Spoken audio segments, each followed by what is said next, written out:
Good day and welcome to Queenshipt Studios, and this is your host Queenshipt, and welcome to Bible Study Sunday afternoon.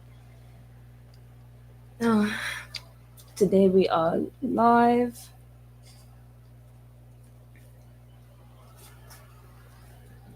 So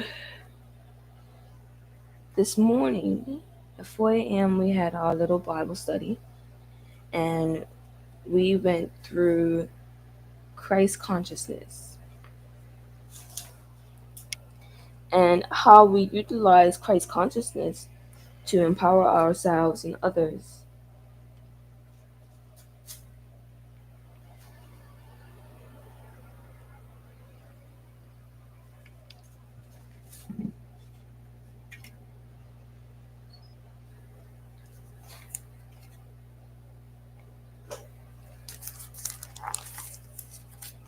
And we explored different versions of the same text.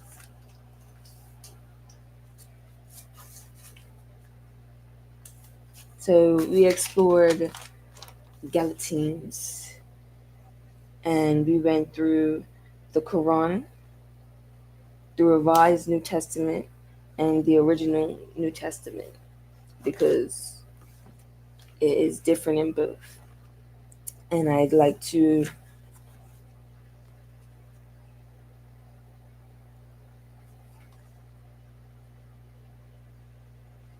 get all my arcs covered. I don't just want to study one text, I want to study the Word of God. And no matter what religion you are in, your Bible, your holy book is the Word of God. I'd like to believe. If you are a man and woman of faith, you're welcome here. And today we are going to go through where we finished off, and that's Christ consciousness and how we embody Christ consciousness. Now, because we're on YouTube, we have an unlimited amount of time. First thing in the morning, we only were limited to 30 minutes. So that means I can go for as long as I want.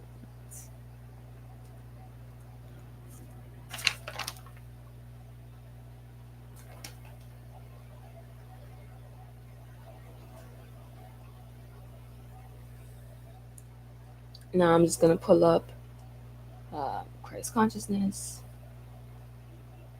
information on Christ consciousness, and we're going to go through this real quick.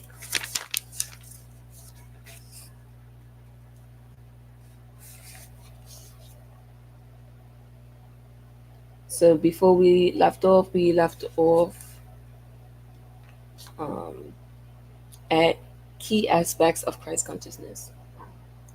So you have sovereignty, unity, and oneness, transformation. Sovereignty means embracing Christ consciousness allows individuals to reclaim their personal power and sovereignty. This means leading one's life from a place of love rather than fear, and taking responsibility for one's experiences and choices. We are the captain of our own vessels. We are the captain of our own ships. We are the ones who are responsible for the experiences that we have in life. We are the ones that grant ourselves sovereignty, liberty.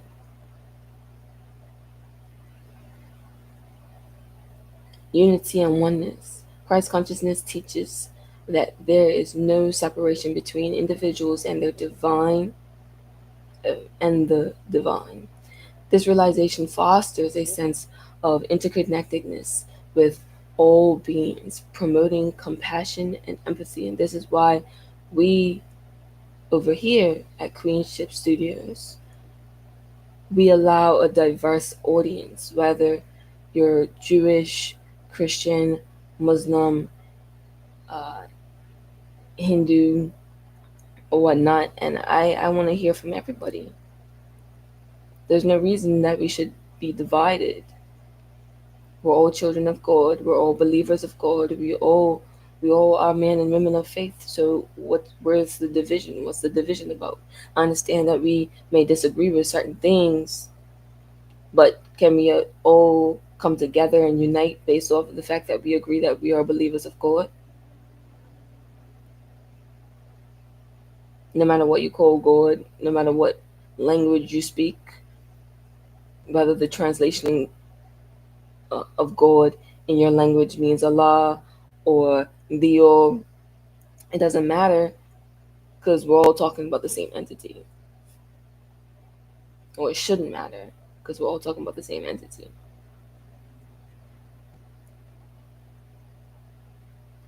And some of our practices are similar.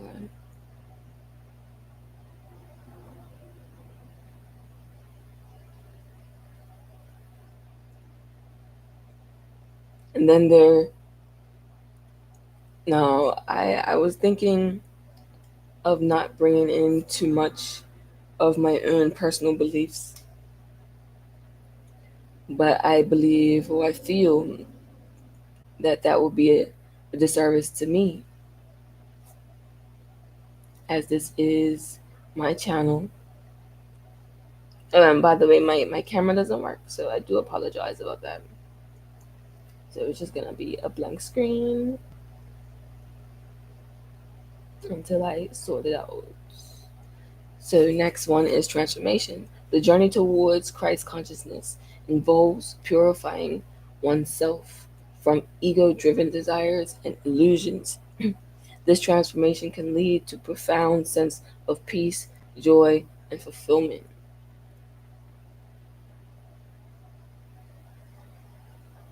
Why? Because Christ consciousness is awareness.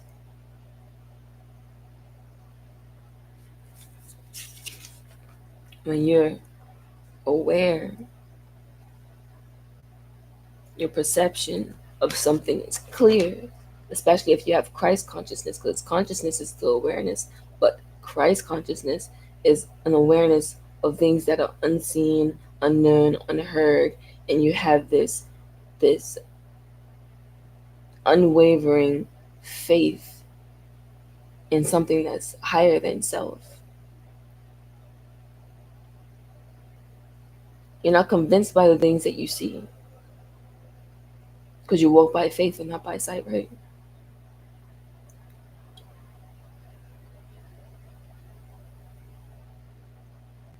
And that was the key aspects of Christ consciousness.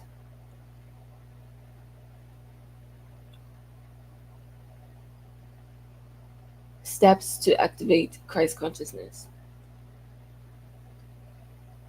Activating Christ consciousness can be approached through various practices, often involving meditation and visualization. Here are 6 steps derived from spiritual teachings to help facilitate this activation.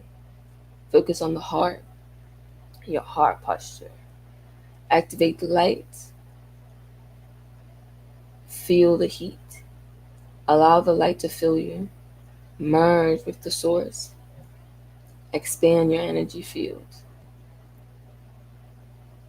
Now, I'm not sure how some Christians or some religious people feel about spirituality. And today, let's get into the meaning. Let's get into the meaning, the deeper meaning of spirituality and religion. But let's get through this first, and then we'll get into that. Focus on the heart.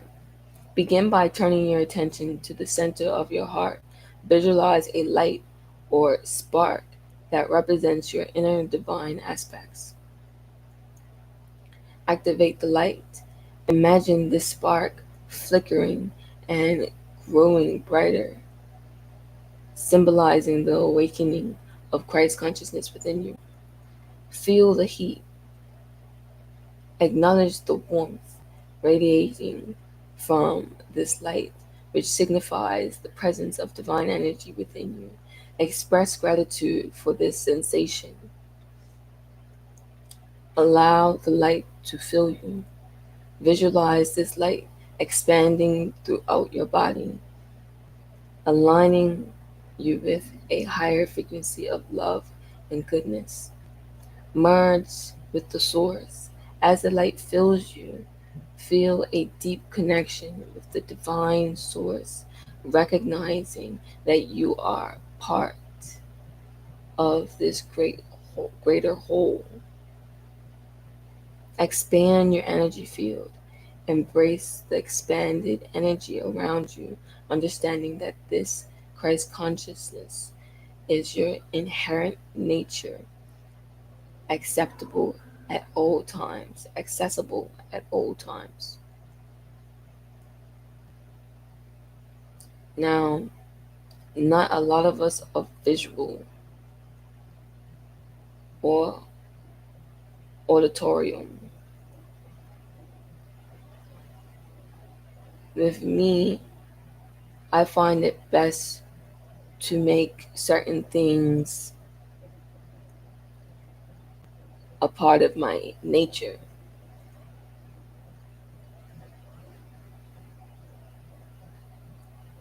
So you may this may be seen as alchemy. I may want to be able to embody everything that I just read.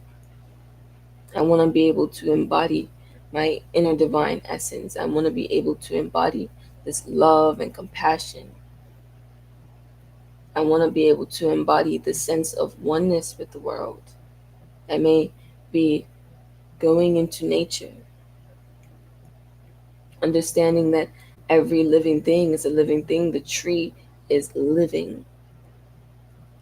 If you there's this science, this technique where you take this machine and you listen to a flower, you listen to the life of a flower, the life of a tree,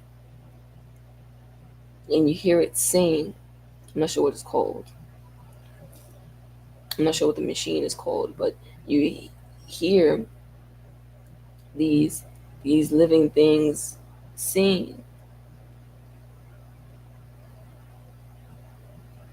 which confirms it's like a proof of life, a proof of frequency, a proof of vibration emanating from these living things that we may not see as living because it's just, I don't know, maybe we're used to it or we don't look at it in that way. But think of like Pocahontas where the tree is talking. Trees and plants and these kingdoms, kingdoms in algae or kingdoms of plant life. The plant life kingdom is the oldest living thing on this planet Earth. They have wisdom, they hold knowledge. They've been here longer than they've been here older than our historians. Allow yourself to be in silence when you're walking through nature. Dance in the rain and understand that these are all creations of God.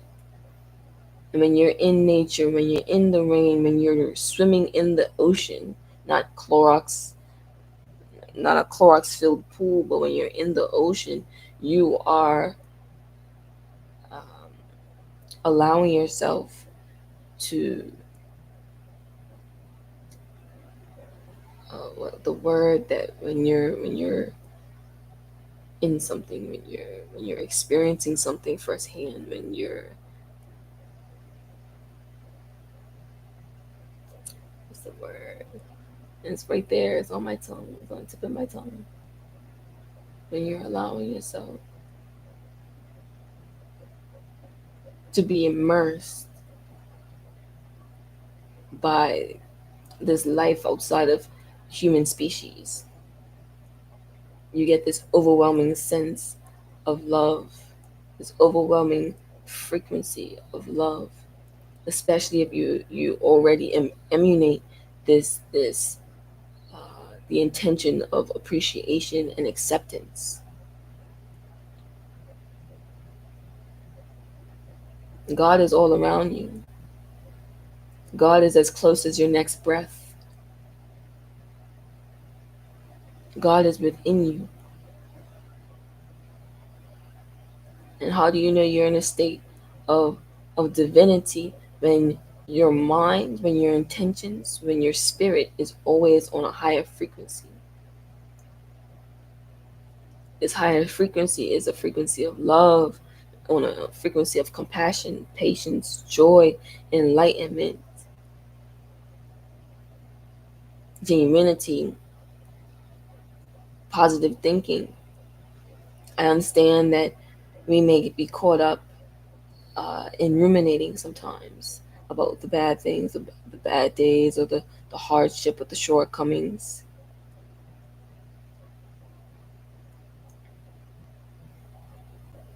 Is But every lesson, every blessing in life is all a part of a master plan meant for you, not against you. Life doesn't happen to you, it happens for you.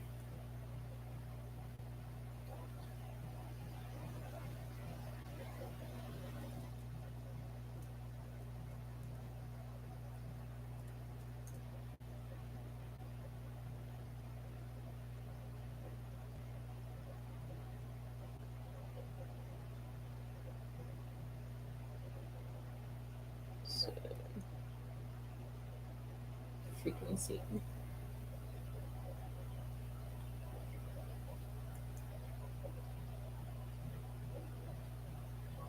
I'm going to look into frequency right now. And all your chakra systems, which are also called melanin clusters, they should all be on a frequency of love.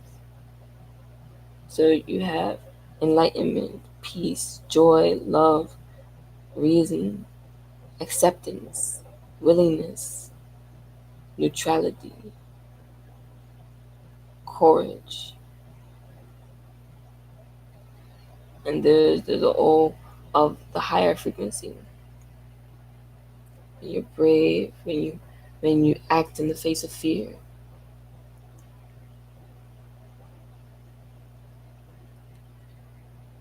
you gotta overpower fear.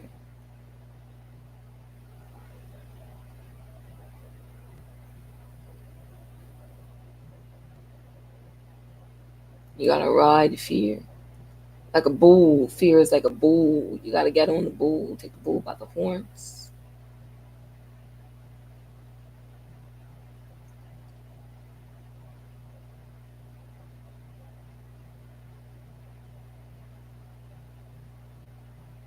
And one moment while I try to look for this thing. Hopefully I can find it.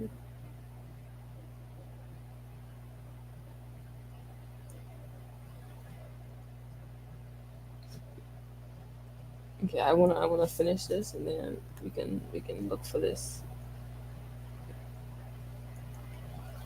Practices for embodying Christ consciousness. Oh, so just now we just went through these steps of activating Christ consciousness, and some people may not be able to go into their mind and imagine that Christ lives within them, especially if they're already in a dark space. This may be difficult for them. It's not just a step by step, it's an embodying of light. It's a embodying of this divine awareness.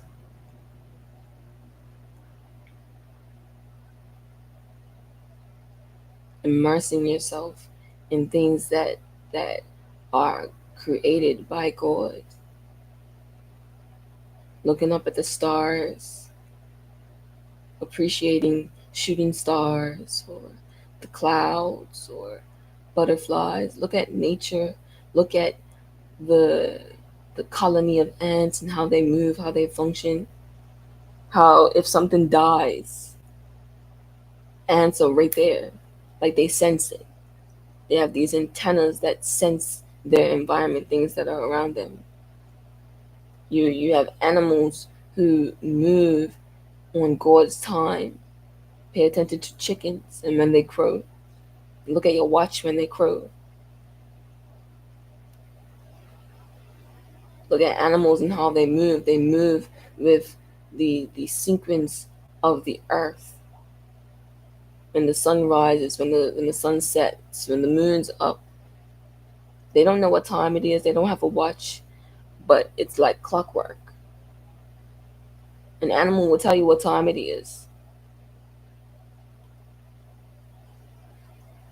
But because the human species, we're not as connected as we should be. We're so connected to phones. We're so out of touch with our environment, with nature, that connecting with the divine source may come difficult. We may need to have traditions and practices and rituals in order to reconnect with God. Nighttime rituals. There's also Bible studying rituals where you read it first thing in the morning and before you go to sleep.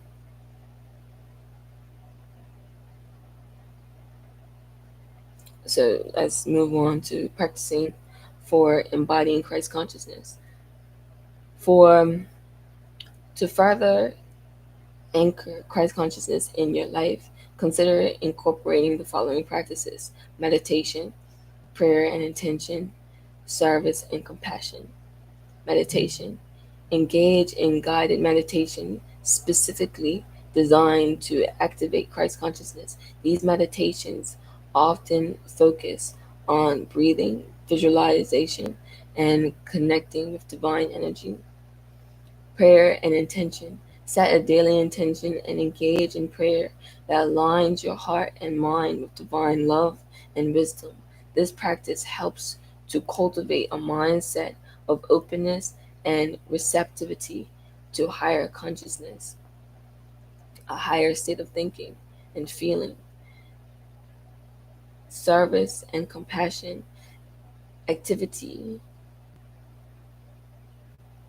Actively participate in acts of kindness and service to others.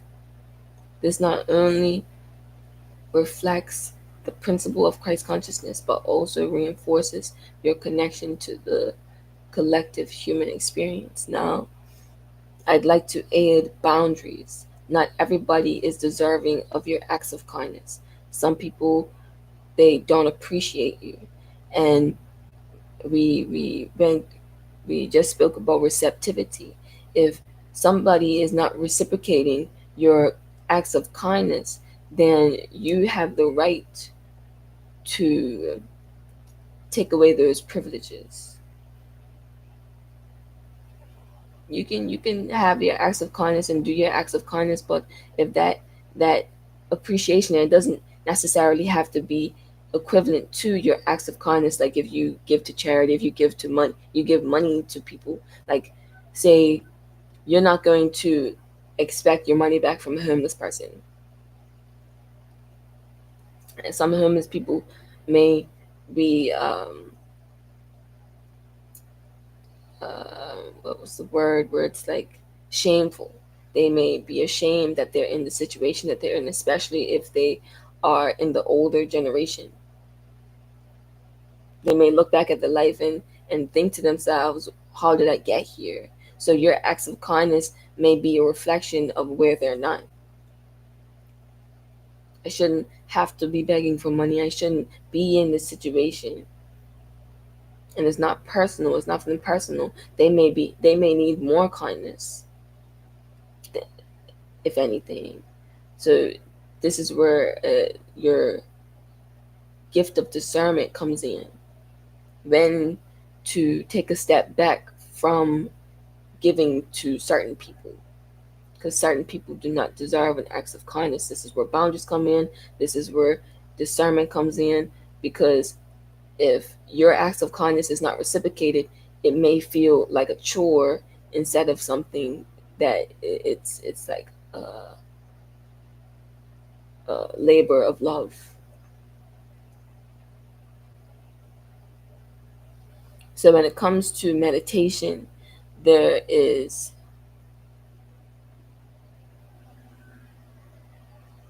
interoceptive, interoceptive, and astroceptive.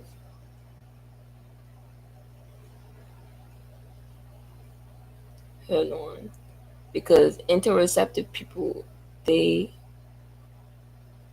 they can meditate with the eyes closed and imagine, and they can do this step by step and imagine the light within, and they may feel enlightened. They may feel the power of God because they've activated the the the mind of God. But some people may need to go into nature. They may need to immerse themselves in the ocean and pray before you do those things. When you pray, you it's like an invitation to God. So when you pray, when you invite God, when you give an invitation to God to be present with you before you go into nature, before you go for a swim, you is like a full immersion of the divine spirit. You're fully immersed in the divine essence.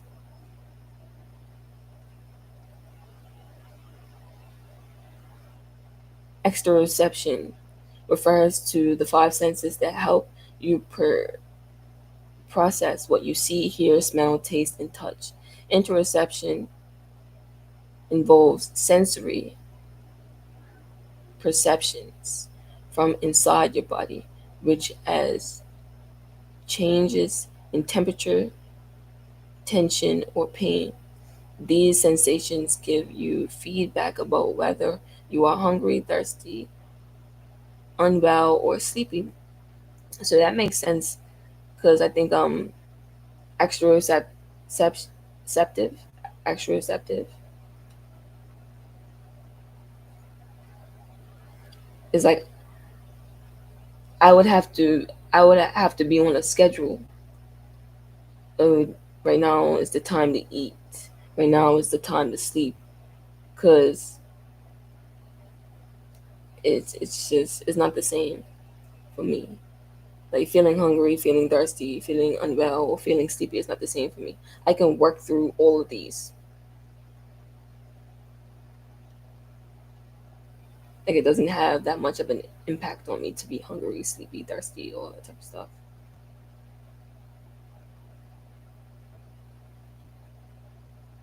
I'd probably have to see food to be hungry or something, or be on a schedule. So I train my body to to be able to allow myself to eat when I'm hungry, or to eat before I'm hungry, or to have a set amount of fluids I'm supposed to drink for the day,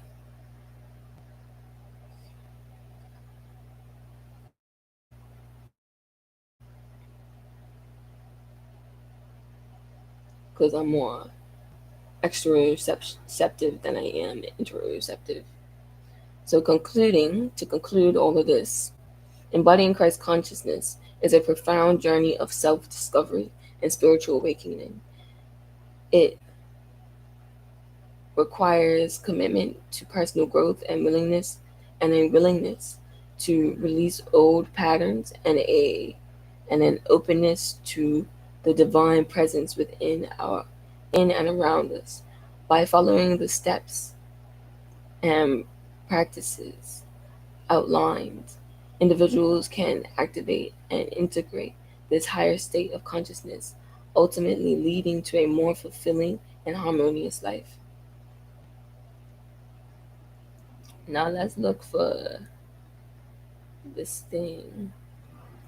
Like I said, I hope I could find it. Buried amongst other things.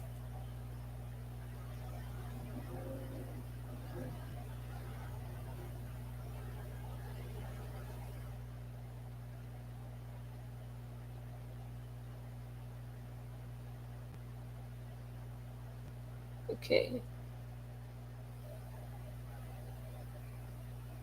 And I'm bringing this up because I was saying that there's this divide when it comes to the spiritual community and the religious community.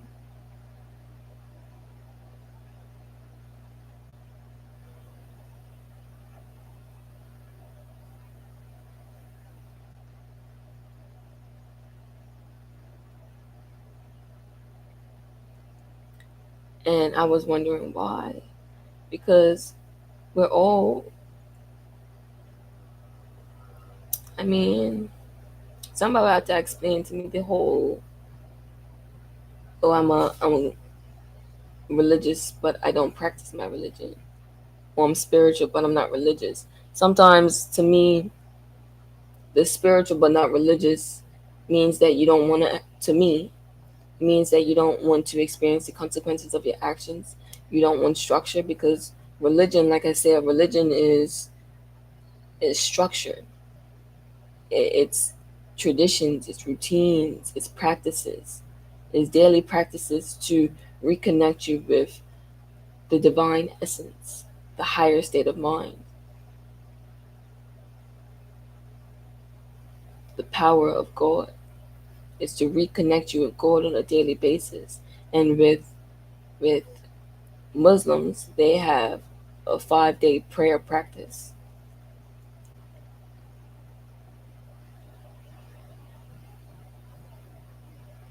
And then they have Ramadan, where you fast for a month from dawn to dusk. So, religion, the root word religio, is the Latin root, which means obligation or bond between humans and God. The suffix ion in Latin signifies action or condition resulting from an action. Meaning, so religion literally means the action or condition of being bound to our obligations to a set of beliefs or practices concerning the divine and spiritual aspect of existence. So, religion is spiritual. So, I don't understand the divide between the religious practice and the spiritual practices. It, you do yourself a disservice when you divide the two. I understand stepping outside of the box that is dogma, where we don't explore other religions, where we don't explore other practices, where we don't try, where we're not curious about religions outside of our own. We do ourselves a disservice when we do that, when we divide and separate ourselves from other children of God.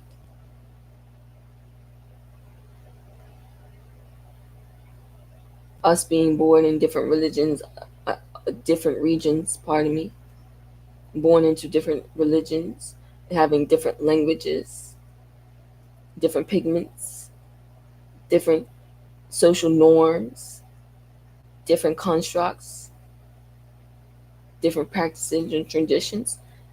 All of these differences challenge our capacity to unite. We've already expressed that Christ consciousness when we accept Jesus Christ in our lives. We accept that we are all one. We are all children of God. We all have the ability to tap into our God essence, our higher selves, our Christ conscious. We all have that ability.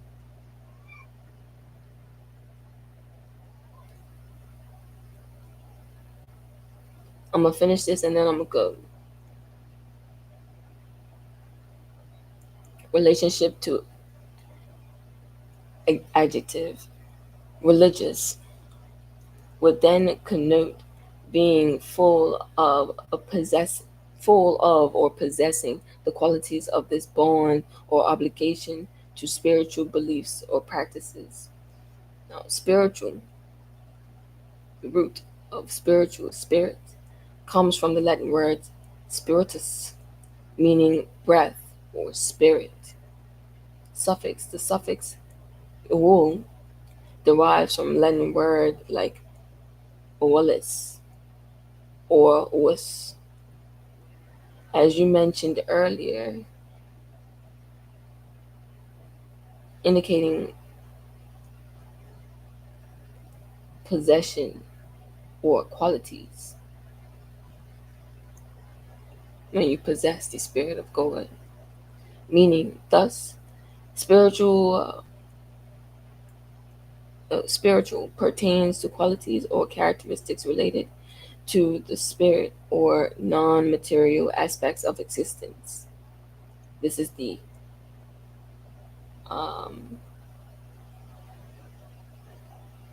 things that aren't tangible, the unseen realm. Relationship to adjective. Spiritual would signify possessing or being characterized by these non material aspects, such as the soul, essence, or transcendent qualities. And when you transcend, it's it's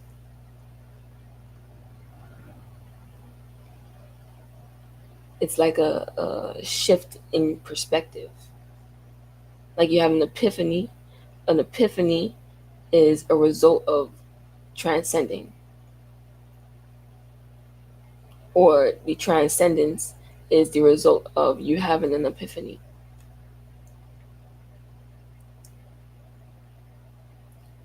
Differences. Religion often refers to organized systems of belief, practices, and rituals that revolve around a deity or deities or a moral code, and often a community of believers. Spirituality. So when somebody says they're not religious, I just assume that they're not a believer of God. But they say the spiritual just could mean that you have breath, that you're a living being, that you exist, and you acknowledge that you exist. You have feelings, you have thoughts, but that doesn't mean that you're disciplined. God needs disciplined children. He needs his children, his sons and daughters, to be disciplined. That's what religion entails: discipline, consistency, structure, a structured system that allows you to stay in connection with your higher self. Jezebels are spirits too. What do you mean by you're spiritual?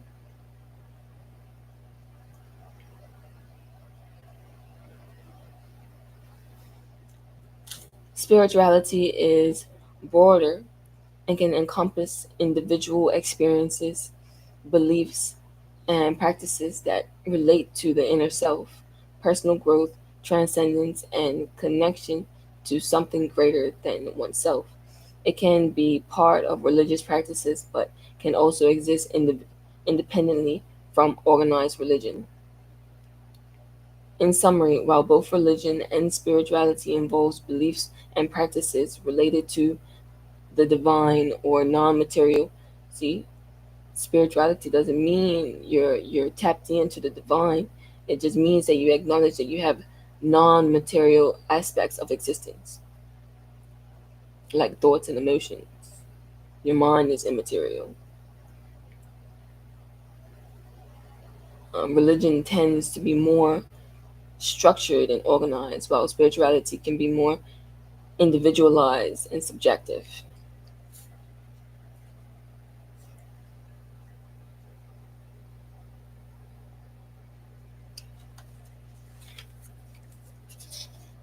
And that is our afternoon Bible study.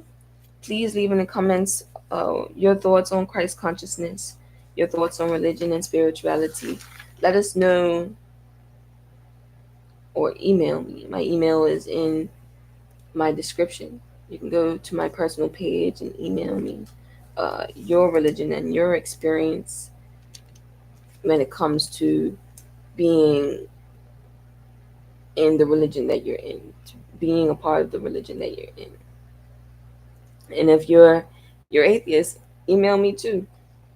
I don't intend on converting you, but I do intend on understanding you. This community is all about acceptance and involvement, allowing one another to be safe with one another. The issue is that we don't all feel safe in this world. We all share a world, but it doesn't seem like we're all accepted here. It doesn't seem like we all have a place here. And I want this to be a safe space for all of us because we are all children of God. We all have the right to life. We all have the right to expression and practice and religious practice. So that is all that I have to say for today. I'll see you next week, 4 a.m. and 4 p.m. for Bible study. Peace.